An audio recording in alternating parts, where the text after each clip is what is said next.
Bienvenidos a En Dos Continentes. Bien, hemos tenido unos días bastante intensos en cuanto a la guerra entre Israel y Hamás, o la guerra en Gaza, como prefieran llamarlo, se refiere. Pero, antes de eso, lo que también hemos tenido estos días han sido elecciones. Sí, 3 países han acudido a las urnas para decidir si sus futuros pasan por la continuación de un gobierno o, por el contrario, si responden a los vientos del cambio. Vale, como nuestro tiempo es limitado, y entiendo que el conocimiento general del panorama nacional en países como Nueva Zelanda o Ecuador no es el mismo que el que podemos tener con respecto a las grandes potencias mundiales, vamos a darles una pequeña idea sobre lo que ha sucedido en estas naciones para que tengan una ligera noción sobre lo ocurrido o presuman frente a sus conocidos del conocimiento internacional que tienen. Bien, lo vamos a hacer simple. Izquierda contra derecha. En eso vamos a resumir esos 3 enfrentamientos. ¿Han sido exactamente así? No siempre. Pero para que esto nos resulte más sencillo a todos, estos van a ser los 2 bandos. Conservadores contra progresistas. Izquierda contra derecha. ¿Entendido? Venga, pues al lío. Primera parada en nuestro destino, Nueva Zelanda. En este país, la primera ministra más joven de su historia, Jacinda Ardern, dijo que basta, que hasta aquí habíamos llegado, y dimitió. ¿Por qué? Bueno, unos dicen que porque la ministra, de 37 años de edad, estaba agotada y quería pasar algo de tiempo con su familia. Otros que Jacinda se olía un cambio de gobierno y dijo: yo casi que me bajo del barco, que ese iceberg no termina de gustarme. Sea como fuera, Jacinda dimitió a principios de este año y dejó a un señor en el cargo, un tipo llamado Chris Hipkins, que tenía que salvar los muebles hasta estas pasadas elecciones y rezar para que el barco no se hundiera. En el otro lado se encontraba un hombre, Christopher Luxon, que promulgaba algo así como: oye, que el barco no tiene por qué hundirse, que podemos dar un cambio de rumbo. Entonces, ¿quién iba a ganar? ¿La izquierda de una Jacinda que se las había pirado y había dejado al pobre Chris en el timón? ¿O la derecha de un Luxon que se ofrecía como nuevo capitán? Bien, con el 39,1% de los votos, el público de Nueva Zelanda ha decidido que el partido que va a ocupar la presidencia de su país es la derecha. Christopher Luxon y su Partido Nacional han sido los más votados y todo parece indicar que conseguirán formar gobierno. Estas eran las palabras del teórico nuevo primer ministro. Por todo el país, por todo este gran país, habéis luchado por la esperanza y habéis votado por el cambio. Aún quedan muchos votos por contabilizar, pero con los datos actuales, parece que el Partido Nacional puede formar gobierno. Recuperaremos la economía y bajaremos los impuestos. Reduciremos el coste de la vida. Restauraremos el orden y la ley. Ofreceremos una buena sanidad. Y educaremos a nuestros hijos para que puedan crecer y vivir la vida con la que han soñado.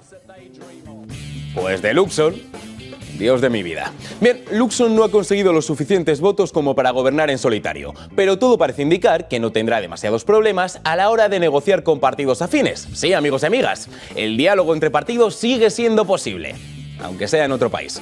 Vale, vayámonos al medio de nuestro mundo, es decir, a Ecuador. Bien, durante casi 15 años el gobierno de Ecuador ha estado definido por una palabra: el correísmo.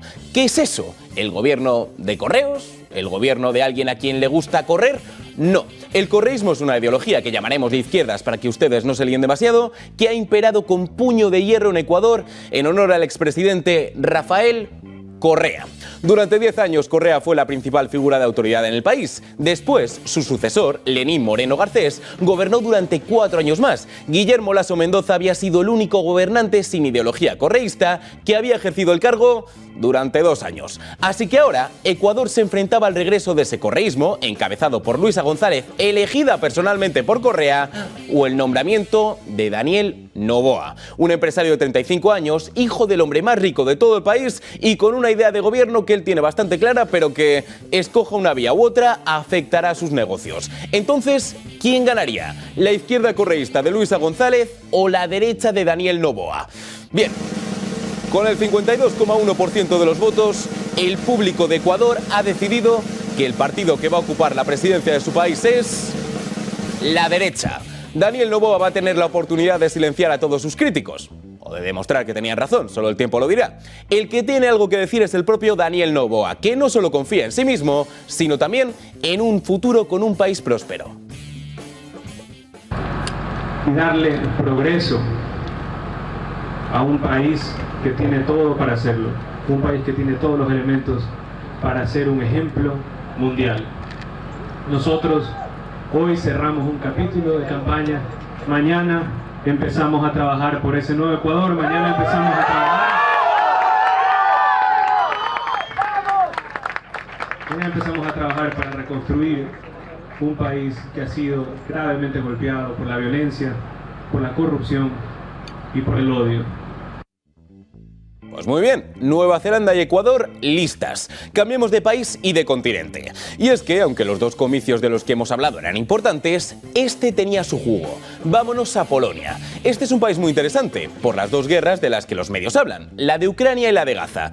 Bien, actualmente, Dios me ayude porque los nombres de estos países no son nada sencillos, gobernaba la derecha. El primer ministro Mateusz Morawiecki gobernaba con dos ideas bastante claras. Una, Polonia no iba a ofrecer más dinero y armamento a Ucrania. Y dos, en Polonia no había atentados como los de Hamas porque la inmigración ilegal tenía una cuota de 0 personas. Son dos datos que a Europa no le terminaban de convencer, pero ¿y al pueblo? Los polacos tenían dos opciones, o votar a Morawiecki u optar por la tendencia contraria, encabezada por un señor llamado Donald Tusk. Ojo, no es Donald Trump ni Elon Musk, es como una mezcla de ambos, Donald Tusk. Bueno, entonces, ¿iba a gobernar la derecha de Morawiecki o la izquierda de Tusk? Bien, con el 36,8% de los votos y un índice de participación del 73% ante las amenazas de bomba en la jornada electoral, el público de Polonia ha decidido que el partido más votado sea la derecha. Sí, el PiS, porque me niego a llamarlo PiS, que luego todo se sabe, ha vuelto a ser la formación más votada por cuarta vez consecutiva. Pero todo parece indicar que no van a gobernar. Todo parece indicar que podría ser la izquierda la que posibilite el cambio gubernamental en Polonia, creando ciertas dudas sobre cuál será el posicionamiento del país en estas dos guerras. El líder del segundo partido más votado, pero el que más votos ha recaudado por parte de la izquierda, Donald Tusk, ha comparecido para reconocer que está loco de contento. Escuchad, todo parece señalar que, y doy las gracias a los cientos de personas que siguen haciendo cola para poder votar, porque el resultado puede ser mejor. Pero hoy ya podemos decir que este es el final de los tiempos aciagos. Este es el final del gobierno del Partido de Ley y Justicia.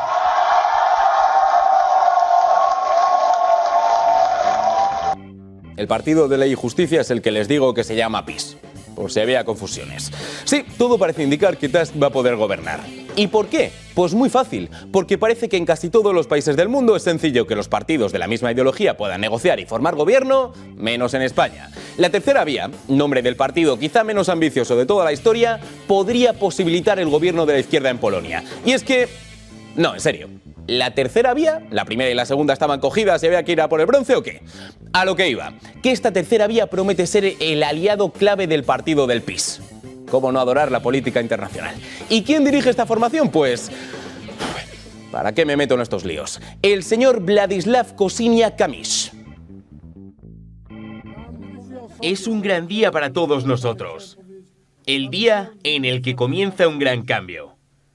Y ese cambio no sería posible sin el partido de la tercera vía.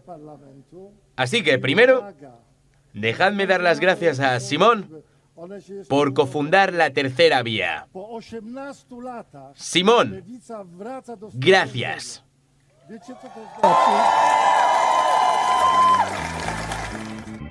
Bueno, pues este ha sido más o menos el resumen. En Nueva Zelanda, adiós Jacinda, hola Luxon. En Ecuador se acabó el correr. Y en Polonia se podrían juntar el PiS y los terceros para gobernar. Sé que había dicho que no les iba a llamar así, pero ya verán como la tontería del PiS no se les va a olvidar cuando acabe este programa. Vale, volvamos a algo que no se nos olvida por mucho que lo intentemos. La guerra en Gaza.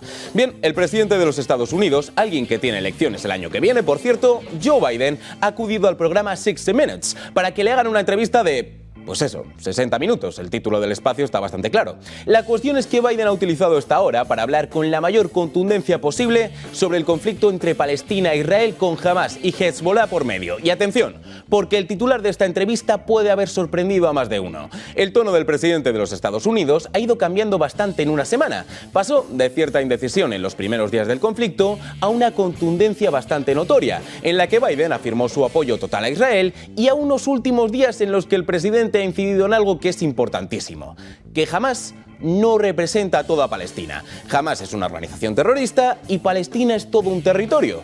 Bien, a todo esto Israel ha estado preparando su incursión terrestre en Gaza, estableciendo un escenario bastante posible, que el ejército ocupe toda la franja. ¿Sería una buena idea?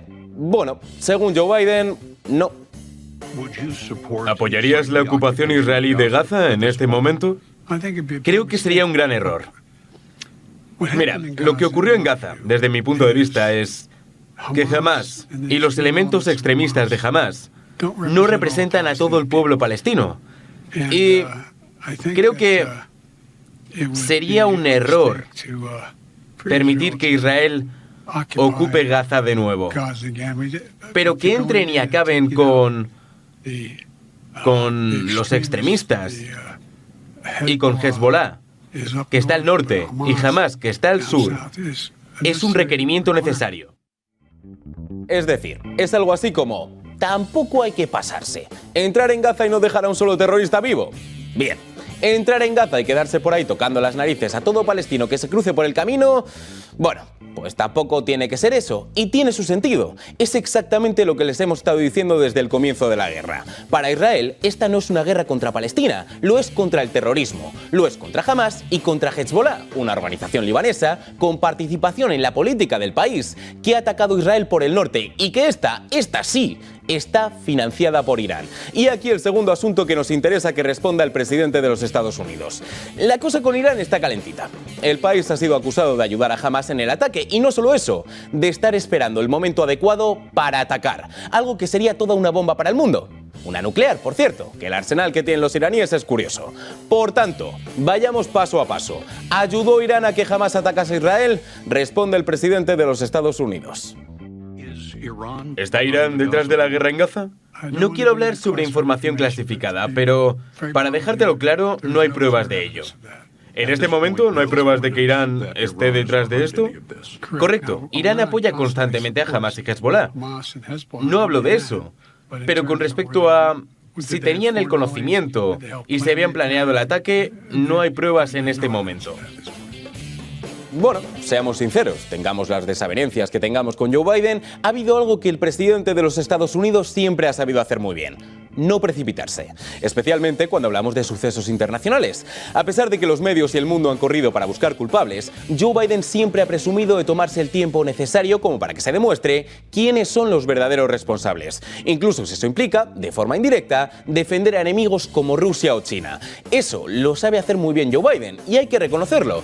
Vale, no hay pruebas aún que señalen a Irán como potencial aliada en este ataque, y ojo, que podría tener su sentido. El argumento que apoyaba esta hipótesis era el de explicar cómo ni la inteligencia israelí ni la de sus aliados sabían nada del ataque, pero estos últimos días han salido informaciones que podrían demostrar que los israelíes sí sabían que iba a ocurrir algo. Y eso cambia el tablero. Un tablero, por cierto, que ya ha sido alterado, al menos si hablamos de nuestro mundo. Si la guerra entre Rusia y Ucrania ya nos dio una dosis de sudores fríos y cierto temor, la guerra entre Israel y Hamás nos ha recordado que estamos en temporada de sustos, solo por si se nos había olvidado. Y claro, ¿qué pasa ahora? Medio mundo se está pensando si seguir ofreciendo dinero y armamento a Ucrania y ¡pum! Otra guerra. Estados Unidos no se libra, ¿eh? Es uno de esos países que duda sobre si seguir ofreciendo recursos a Ucrania o no. Bien, Joe Biden ha mantenido su posición firme en este sentido. Su intención es la de financiar tanto a Ucrania como a Israel. Eso dejó caer, pero ¿qué piensa ahora? ¿Son las guerras en Israel y Ucrania más de lo que pueden soportar los Estados Unidos? No, somos los Estados Unidos de América, por Dios.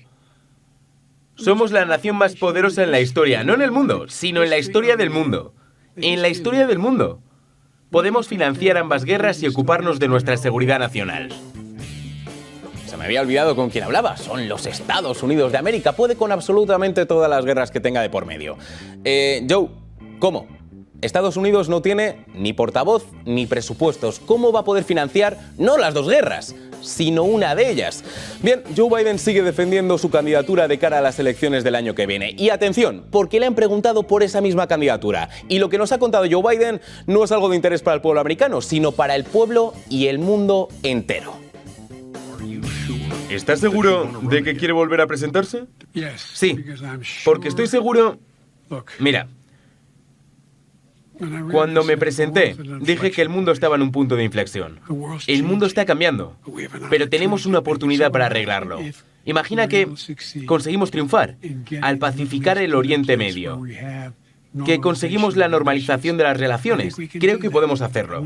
Imagina si conseguimos unir a toda Europa. Y a Putin se le suprime y no puede causar el tipo de problemas que está causando. Tenemos oportunidades enormes. ¿Podrá Biden pacificar el mundo? ¿Podrá el mundo ser pacificado? Será algo que sigamos con interés. Con mucho interés. Les esperamos mañana en un nuevo programa en Dos Continentes en el que hablaremos de Estados Unidos y todo lo que ocurre a su alrededor. Solo aquí, en el Toro Televisión. Hasta entonces.